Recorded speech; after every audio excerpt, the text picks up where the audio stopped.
Hey, welcome back to the Teradek booth here at NAB 2016.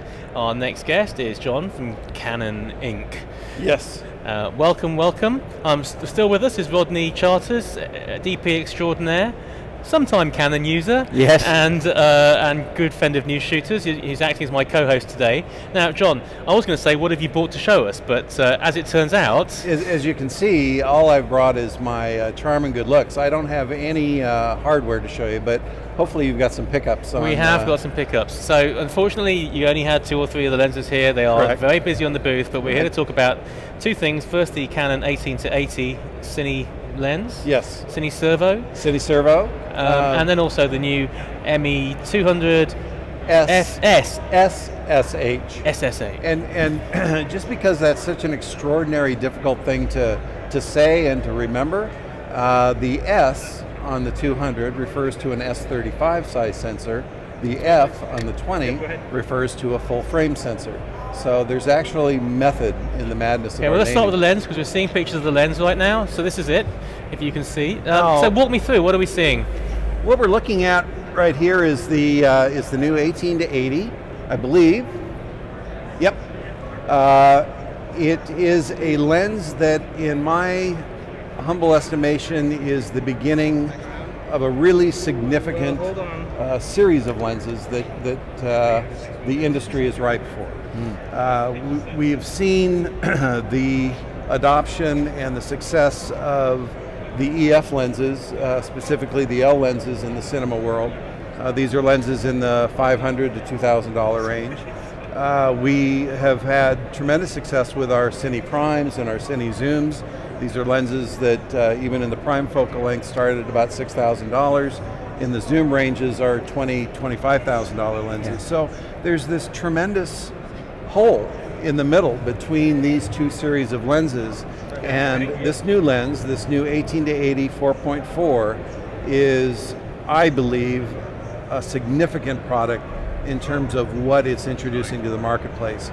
Here we have a lens that at a price point of $59.99 is offering people a tremendous cinema-style lens, as you can see with it's got manual iris, manual zoom, and a servo zoom. Correct. Manual focus. Correct. Autofocus. And autofocus on this. Autofocus, right? if it's paired with a C100 Mark II, a C300 Mark II, or the new ME20 SH.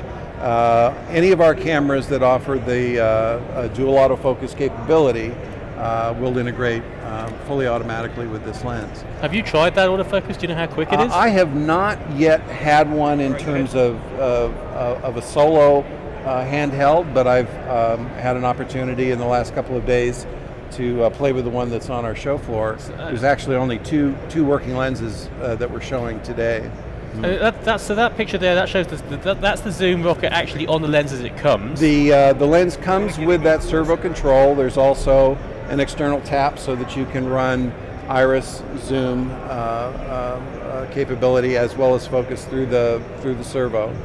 And then optionally, there's a grip which hopefully we'll see in a minute. Optionally, we'll be offering a traditional hand grip for $500 that integrates on the side of the lens. As you can see, there's a rosette there for attachment. That's an ARRI standard rosette. That is an ARRI standard rosette. Oh, and here you go. This is the grip. So this is the grip going on. I got to tell you, your pickup stuff is great. Who needed to bring anything? So this grip attaches via the rosette. Correct. And this gives you what?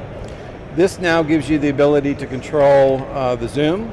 It also has, obviously, the start-stop functions, as well as the ability to program. No problem getting it on there. He does get it on there, I promise. The ability to program a control for one-stop AF, for magnification, whatever you want to program that additional key for.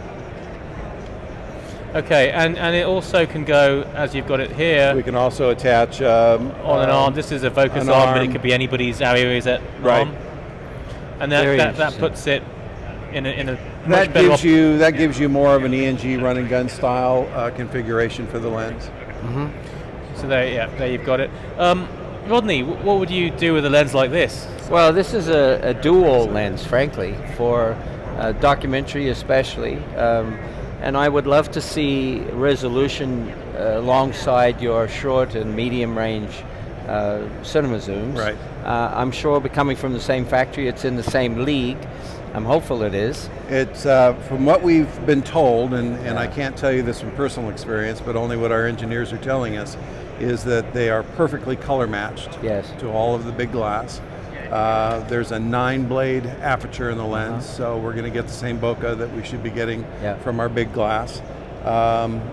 Honestly, the performance of the lens, we've been told, will match our larger zooms. Well, it's a modest aperture, so we're compromising the speed of the lens. Yeah. We're stopping down to a 4.4. But that helps you with the resolution and yes, I mean, quality, a lot of perhaps people who don't know so much about optical design. Oh, it's like, why is it not 2.8? And the answer is, I guess, if it were to be 2.8, it might not quite be as. For one thing, it would not be a 2.7 pound lens. Yeah. It would be a 10 pound lens. Yeah. As we increase that front diameter, obviously the glass and the weight of the lens increases quite a bit. So the more important issue for me was that we didn't make it a variable aperture lens. Right. And this is something that all lens designers are faced with in terms of the choice of to scale that lens down. Do we make it variable aperture?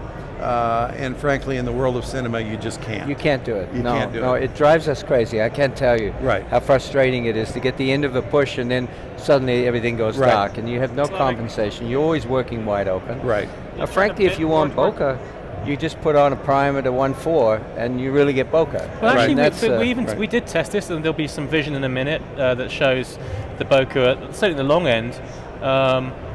And it's pretty nice, actually. I think that, I don't know how many how many iris blades is it? It's a 9-bladed aperture. Well, realistically, on a drama floor, you're always working at a 4 anyhow. 4, 4, 5. The focus pullers appreciate it. Right. And you have to carry characters in who are off axis a little bit, and you want to still feel that they're sharp. You know? So, yeah. The beauty of the lens, obviously, to me, is its size, but the cost of the lens is going to introduce this cinema quality lens into a marketplace that I think is absolutely hungry for this You're going to type sell of them product. like crazy. I think so too. Here's the other thing. So we're seeing here the zoom speed. It's got an amazing zoom speed range. Is that? Yeah. Can you talk us through what we've got here? This is what exactly? The display. I think this is zoom speed 1. Is that right? I think that's where he said it. Yeah, I wasn't looking at the monitor. It's not moving very fast. No, that's a very slow zoom. Very slow zoom. Very slow zoom out there. But obviously, I think this is where we had to play with the bokeh. So, that's pretty nice for. Yeah, you're not seeing any hard edges. Zoom lens. No. Rodney, what do you make of that? It's not breathing. No, that's huge too.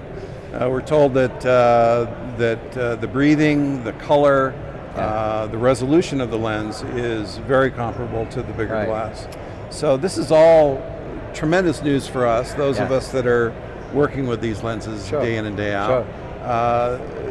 There's no secret that the first thing we all reacted to was, boy, we hope this is the first of many to come. No. And Jeff Boyle gave you top marks on that, the 15 or 15 and a half to 40, as being the best glass out there right now. And this is that's coming from a zoom too. I'll tell you, you and I have been doing this for a long, long time, and it's difficult for what effectively is a young company in the world of cinema to bring the legacy of lens design that Canon does to the table, and yet be accepted into the filmmaking community. We're new kids on the block, effectively. But you listened. That's the secret. And some of the old guard have been asked repeatedly to make lenses that we really need, and have gone about it a very different way. It's great to see Canon making those lenses. The classic example is the Optimo, the 24 to 240 Optimo. We begged them to make something lighter and more compact, and we didn't care about a T4. And what did they give us? This giant chunk of glass. Beautiful lens, but it wasn't what we asked for, and so there was a disappointment. This to me feels like the Zeiss 10 to 100. I've actually got to wrap it up, and we haven't had a chance to get to the camera, but maybe we'll come and talk to you about the camera separately. Certainly. We're out of time. Okay. But when can we expect to get this lens? When can I buy this lens, and when will it ship? Well, we're hoping to have lenses available. It'll be this year. I think we're all shooting for third quarter or fourth quarter at the very latest. This is a significant lens. This is something that everybody that sees it wants it. Yeah. So they're working day and night to get that product to market. You can put me down. You're going to get Me one, too. Rodney? Yeah. Oh yeah, absolutely. You sold two. Yeah. Fantastic. Great. Thank you very much, gentlemen. We'll be right back after a very short break with a very exciting new product from Teradek. And I won't be here. I'll be just out there. So I'll see you in a second.